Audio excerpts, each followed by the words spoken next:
हार का डर सताया तो संघ की शरण में पहुंचे केजरीवाल। संघ से सीखते हैं और बीजेपी के खिलाफ अप्लाई करते हैं। संघ की बदौलत सीएम बने केजरीवाल, पीएम वाला सपना है।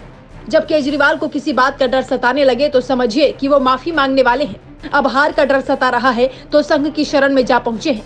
आखिर आम आदमी पार्टी की संघ वाली थ्योरी क्या है? सीएम बनने में संघ ने उनकी मदद कैसे की और पीएम बनने का सपना पूरा करने के लिए केजरीवाल क्या नया करने वाले हैं, हम आपको अगले 2 मिनट में समझाने वाले हैं। दरअसल केजरीवाल को किसी भी कीमत पर देश का प्रधानमंत्री बनना है। इसके लिए केंद्र से बीजेपी को हटाना जरूरी है, लेकिन ये इतना आसान नहीं। तभी तो जिस संघ ने उन्हें सीएम बनने में मदद की, वैसा ही एक और संघ खड़ा करने के बारे में इन दिनों केजरीवाल सोचने लगे हैं। उन्हें रातों को सपना आ रहा है कि अगर प्रधानमंत्री बनना है तो एक और संघ खड़ा करो। बिना संघ के दिल्ली पंजाब तो जीत जाओगे, लेकिन देश नहीं जीत पाओगे। इसलिए केजरीवाल की पार्टी अब देश में आम आदमी पार्टी के संघ की शाखा खोलने वाली है। जिस आरएसएस ने बीजेपी को केंद्र की सत्ता दिलाई, मोदी को प्रधानमंत्री बनाया, उसी आरएसएस ने अन्ना आंदोलन का भी समर्थन किया। ऐसे दावे कई बार सामने आए। इसलिए कांग्रेस तो अब तक कहती रही है कि आरएसएस ने ही केजरीवाल को दिल्ली का मुख्यमंत्री बनाया, क्योंकि अन्ना आंदोलन ना होता तो कांग्रेस कभी कमजोर ना होती। नई बहस तो संघ की शाखा को लेकर है। केजरीवाल का संघ की शाखा वाला प्लान क्या है, समझिए। आरएसएस की टक्कर में आम आदमी पार्टी तिरंगा शाखा चलाएगी। वहां तिरंगा शाखा प्रमुख होंगे। आरएसएस के नागपुर मुख्यालय पर लंबे वक्त तिरंगा न फहराए जाने को लेकर खूब सवाल उठे। आरएसएस की देशभक्ति अलग लेवल की है, पर आम आदमी पार्टी तिरंगे से देशभक्ति दिखाएगी। तिरंगा शाखा में महिलाओं को भी एंट्री मिलेगी। आरएसएस ने राष्ट्र सेविका समिति अलग बनाई है।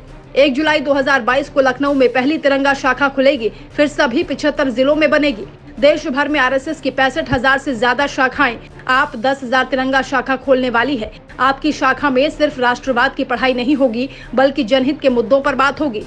नई शाखा के बारे में जानने के बाद हो सकता है कि आपके दिमाग में ये सवाल उठ रहा हो कि सर्जिकल स्ट्राइक पर सवाल उठाने वाले केजरीवाल कैसे संघ की शरण में पहुंच गए। तो ये भी समझ लीजिए, बीजेपी जिस हिसाब से देश भर में अपना परचम लहरा रही है, उससे केजरीवाल की पार्टी डर गई है। पंजाब में सत्ता मिलने के बाद से केजरीवाल को एक बार फिर प्रधानमंत्री का ख्वाब दिखने लगा है।